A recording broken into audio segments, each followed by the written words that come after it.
next news. Breaking news from the White House. Tonight's Iran story is not really about one more strike, one more threat, or one more headline. It's about whether the Islamic regime can still play the same game it has played for decades. Survive, stall, drag things out, and wait for America to lose its nerve. But under President Trump, that old scam may finally be failing. Tehran is taking military hits, economic hits, propaganda hits, and now the White House is talking like the endgame's already here. Take the deal, surrender the nuclear dream, or face consequences. And that raises the question the media don't want to ask. What if Iran's clock just ran out? So that's the real stake here. For years, Iran didn't need to beat America head-to-head. It just needed to stay standing long enough for weak Western leaders, timid bureaucrats, and exhausted voters to demand a retreat. Glenn Beck put it plain. Iran's not trying to win the war, it's trying to outlast. Senator Tom Cotton said the same thing in one brutal sentence. Iran has never won a war, but has never lost a negotiation. That was the model under previous administrations: delay, deny, enrich, threaten, regroup, repeat. But the Trump administration is signaling that the model is breaking. U.S. forces hit radar and drone command sites. Tunnel entrances linked to missile launchers were reportedly struck. The naval blockade remains in play, and President Trump's message is crystal clear: no nuclear weapon, not developed, not purchased, not hidden behind clever wording. This is no longer about whether Tehran gets a seat at the table. It's about whether Tehran accepts the terms before the table gets flipped over. While we're talking about pressure, recovery, and what actually works in the real world, let me show you something that got my attention for a very personal reason. Now, you've probably seen the clip of Joe Rogan with Mel Gibson. Talking about people close to them who face serious health struggles and saw dramatic turnarounds, Rogan brought up red light-based therapies and how they work at a cellular level. Gibson said it plain, the stuff works. And that hit home for me. In my own life, my wife dealt with constant discomfort and anxiety, and it wore on everything. And then I started looking into red light therapy and the work shared by Jonathan Otto. The more I saw, the more sense that it made. And if you want to learn more, go to myredlight.com. That's myredlight.com. Use NNN25 for individual items or NNN30 for bundles. Sometimes the smartest move is backing what helps the body fight back. Now back to a regime that's finding out America finally has a president who knows how to apply pressure and keep it on. See, here's the part that changes everything. President Trump's still willing to meet Iran's new leader if it leads to a real deal, so think about that. He's keeping every tool on the table at the same time: military pressure, economic pressure, and direct diplomacy. That's not confusion. That's leverage. And while Iran's top military advisor is threatening to widen the war to the Indian Ocean, the Red Sea, and the Mediterranean, Trump is acting like time is no longer Tehran's friend. See, that's the twist. The regime still thinks it can wait us out. And the White House looks like it believes the waiting game is over. President Trump said that he is willing to meet with the new Iranian leader if it leads to a real deal. This from Trump Daily Post. But Trump made it clear Iran will not get a nuclear weapon by deal or by force. Also, Zelensky is pushing for a direct meeting with Putin, so that is encouraging as well. I had a chance to talk to the president about this yesterday. I was most curious about the rumored meeting, potential meeting with the new supreme leader, especially because Epic Fury has killed the new supreme leader's dad and his wife and his kid. So does he even want to meet with President Trump if that is something that is on the table? The president said he knows he is probably not the new supreme leader's favorite person. I don't want to meet, but if I did meet, I'd be honored to meet him. I'd like to see if we make a deal. As far as Iran's concerned, you're going to find out what the deal is. But the main parts of the deal is they can't have a nuclear weapon. We're going to win on paper, or we're going to win military. One way or the other. And on the front line in Ukraine, look at this. Some incredible new video of a Ukrainian drone that got jammed in the air by Russia and floated towards Romania, where it blew up in a port. Wow. Ukraine says that they were communicating with Romania to try to avoid casualties. This was the aftermath. And that's as Zelensky is also communicating now with Vladimir Putin. He posted a private letter that he sent to Putin, writing in part, I am proposing a meeting. We also believe that the United States must be part of this process. This is what could help shape a new security architecture for our part of the world. If you do not personally come to the conclusion that it is time to end this war, Ukraine will continue fighting for its existence. We will have those who support us. The president, who hosted Putin in Alaska last year to talk about this war, is also now talking about this latest letter. I'm glad that they're maybe talking about meeting. I think we had a lot to do with it. I know exactly what you're doing. But I think it would be great if they met. They should get it done. And the Russians now say in some bulletins that are crossing that Putin has been briefed about the letter. We don't know if he wants to meet with Zelensky, if he will meet with Zelensky, or if the long-discussed Putin-Zelensky-Trump three-way meeting is now something back on the table. So Trump made it plain Tehran can take a real deal or face force. Now we go to the next step. Overnight, U.S. strikes on Iranian radar and drone sites and Iran's missile response at Kuwait.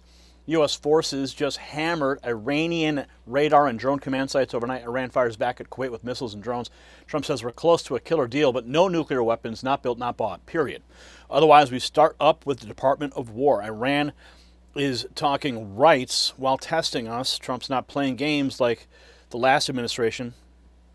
Overnight, as we await word on a potential peace deal. President Trump weighing in over the weekend on the status of negotiations with Lara Trump on Saturday. But we're close to a very good deal, and if we can make it good, otherwise we just start up with the Department of War. The one guarantee that I have to have is that there will be no nuclear weapons. They've agreed to that.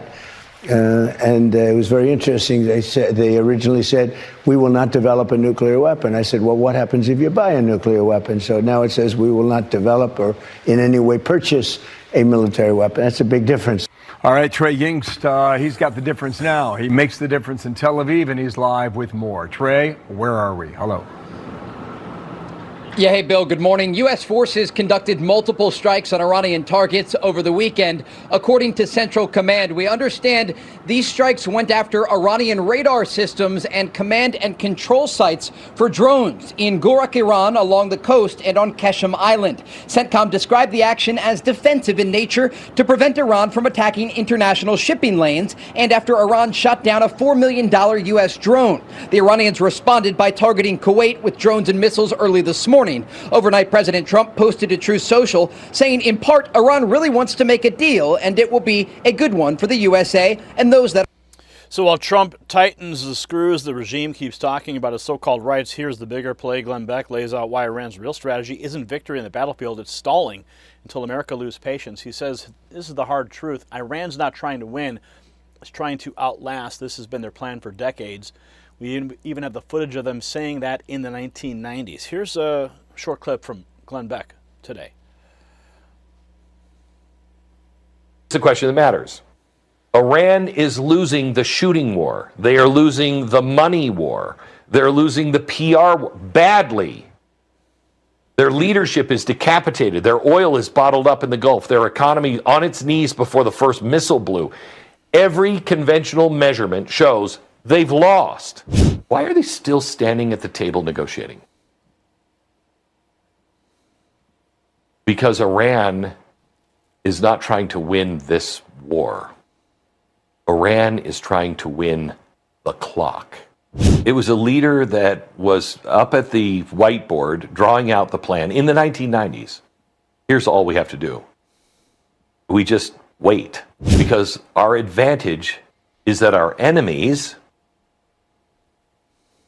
the superpowers, are looking to shorten their time. Shortening is for several reasons. One is because of the economic cost. Americans taking action in far-off areas is very high. And another one of them is the casualties are not acceptable. Not acceptable. They seek quick victories. And one of the advantages is they create political tension within their countries. That's through this work, presidents are going to be changed in general. Domestic political structures become tense due to the prolonging of the war. Okay, so in the 1990s, what are they saying here? We watched them in Vietnam. We watched them in Iraq. This is before Iraq. But look at what they've learned since watching us in Afghanistan, where we spent 20 years, trillions of dollars, and then walked away. They learned the one lesson that everyone on earth learned about America after Vietnam. And I want you to hear it because it is the master key to this entire thing. America has never lost a war it actually fought. We only lose the wars we get tired of. So that's the heart of the stall game. Drag it out, drive up the costs, and hope Washington cracks. Next, a new report says Trump believes he's close because Iran may let U.S. officials in to collect leftover uranium with no cash payoff. Treason unraveling in real time. Well, it's not the mother of all coincidence. What if the uranium that Hillary Clinton sold to Russia while she was Secretary of State somehow ended up in Iran's nuclear stockpile right after Obama shipped them plane loads of cash? That's a great question. The Obama legacy is cracking wide open. Just got on Air Force One for a quick trip to Arizona for an event that we'll see later on today. He didn't take any questions, but he just told CBS News, he basically explained why it is that he is so confident a deal is about to be closed with the Iranians. He says that they have agreed to let United States, not troops, just somebody from the United States go in to Iran with some Iranian officials to collect leftover uranium, what he calls the nuclear dust, and then bring it back somewhere to the United States. That has been the key to all of this. The president earlier today disputed a report in Axios that the U.S. might unfreeze $20 billion in Iranian money in exchange for getting them to fork over all this uranium. He says not a dollar will be exchanged in any way. So we will definitely hear more about this once he gets to Arizona, but there's a lot happening, and it is possible. So if that uranium comes out under American supervision, Tehran loses one of its last pressure points, and the pressure is already visible on the ground with new footage showing rescue crews at tunnel entrances in Iran reportedly hit to trap missile launchers inside. Take a look at some of this footage released after Iran lifted its internet blackout. Shows rescue crews near tunnel entrances in western Iran struck by U.S. and Israeli forces.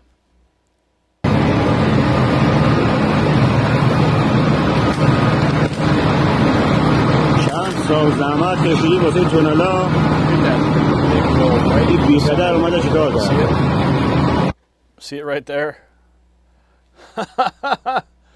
Say hello to my little friend, right? So the tunnel strikes show the regime is feeling the heat, not controlling the board. Next, Senator Tom Cotton delivers the warning in plain English. Iran may never win wars, but it plays negotiations like a racket, and the U.S. military is ready to finish the job. Well, as he said, Hugh, what we've done so far, and Marco Rubio testified to this yesterday as well, is defensive actions. Now, it's not merely defensive. We're not going to let our troops sit in a defensive crouch. So if they hit us or they hit our friends like they did in Kuwait, we're going to hit back twice as hard. But that's not like what we were doing in March. The president has said that he's willing to keep the blockade in place and keep the economic pressure on Iran. Time is not on their side. But as we keep the blockade in place and keep the pressure on them, we're certainly not going to let our troops or our friends in the region just be like sitting ducks in a defensive crouch and only shooting back in some measured terms. As President Trump usually does, he's going to hit back twice as hard.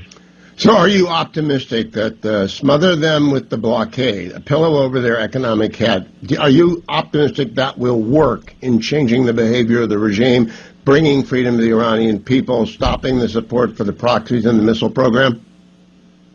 Not really, Hugh. As Donald Trump himself once said, the Iranians have never won a war, but they've never lost a negotiation.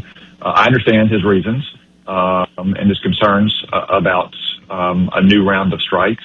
And some of our Arab friends in the region are worried too. But in the end, that blockade is going to have to remain in place to keep the pressure on until someone in Tehran comes to the senses, or we should just make a decision to finish this all and start strikes again and win the war fast. And we can win the war fast, Hugh. You know, you're looking at 2 to 3 weeks maybe worth of strikes against critical targets left in Iran to make sure that we finish the job, that we keep the blockade in place, that we open the strait so we can get oil and fertilizer and other goods out, and then go about our daily lives. So Cotton's message is simple. Keep the blockade, keep the pressure, hit back harder. If Tehran keeps pushing, then you'll see the panic for yourself. Iranian state TV getting rocked on air as the regime's propaganda machine suddenly isn't so untouchable. This clip says it all. Iranian state media frames the attacks as an assault on the voice of truth, then bombs detonate in the studio as someone shouts, "God is the greatest," and orders them to evacuate. The regime keeps pretending it's untouchable, but it's not. Everything that you have just heard here, now that truly terrible sound of the invader of our precious, sacred homeland, is nothing less than the sound of the invader who is constantly trying to silence the very voice of truth itself. What you have just witnessed unfolding before your very eyes right here, and the sound you just heard, and indeed the dust atmosphere filling up this entire very radio. God is the greatest. I'm telling you that you need to come out of there right this very second. Get out of there immediately, truly. God is the greatest. God is the greatest. Yeah, so that live studio chaos was the clearest sign yet that the mullahs are rattled, but instead of backing down, a top Iranian military advisor goes on CNN threatening to widen the war to the Indian Ocean and beyond.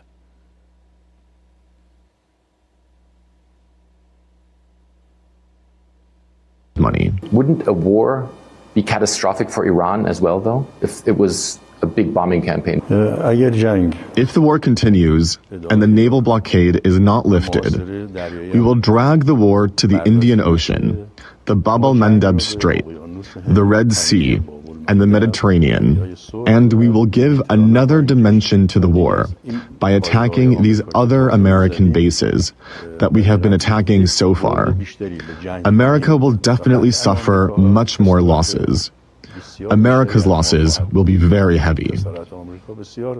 Final question. What's your message to Donald Trump? Mr. Trump must make decisions. Yeah, good luck with that idea. Not sure it was a wise decision to telegraph that. So what does it all really mean? It means the conflict has entered a war of political will, not just missiles and maps. Iran's rulers still think America will blink first. They think sanctions fatigue will kick in, energy prices will spook voters, and some future softer administration will rescue them with another disastrous deal. But Trump's position is the opposite. Your leverage is gone, your facilities are damaged, your command structure is under pressure, your propaganda machine is getting embarrassed on live television, and your path forward is narrowing by the day. That's why his offer to meet is so powerful. It's not a concession. It's a final test. Accept reality, hand over the uranium, and end the nuclear game, or find out what happens when America refuses to quit. So the establishment hates moments like this because they expose how the fake old foreign policy class really was. They told us endless concessions were sophistication. They told us the pallets of cash and paper promises were peace. They told us Iran could be managed. President Trump is proving something much simpler and much stronger, that peace comes from unmistakable strength, clear terms, and a commander-in-chief who means what he says. Iran can threaten shipping lanes, it can rattle sabers, it can try to drag this out, but if the regime's whole strategy depends on America losing heart, then it has a serious problem. This is not the former Biden era anymore. This is the Trump administration, and the message is deal or defeat. If you agree that Iran must never get a nuclear weapon, share this video, subscribe to the channel, and drop your answer below. Yes or no, has President Trump finally broken Iran's waiting game? Let's have a conversation. But most importantly, I want you to text the two words you see on your screen right there, raw feed, to 844-840-4963. That's how we stay connected with you when the algorithm thinks that you don't deserve to get the notifications. I'm going to send notifications directly to you. Make sure you get the news that you deserve so you can make informed decisions for yourself and your family.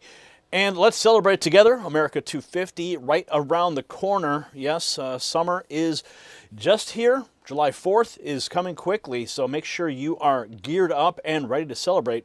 Celebrate with us. Check out the merch shelf below this video. The system controls information. Information control is power. They don't want you to see this. The truth only survives together. They don't want this shared. Share this now. You know out.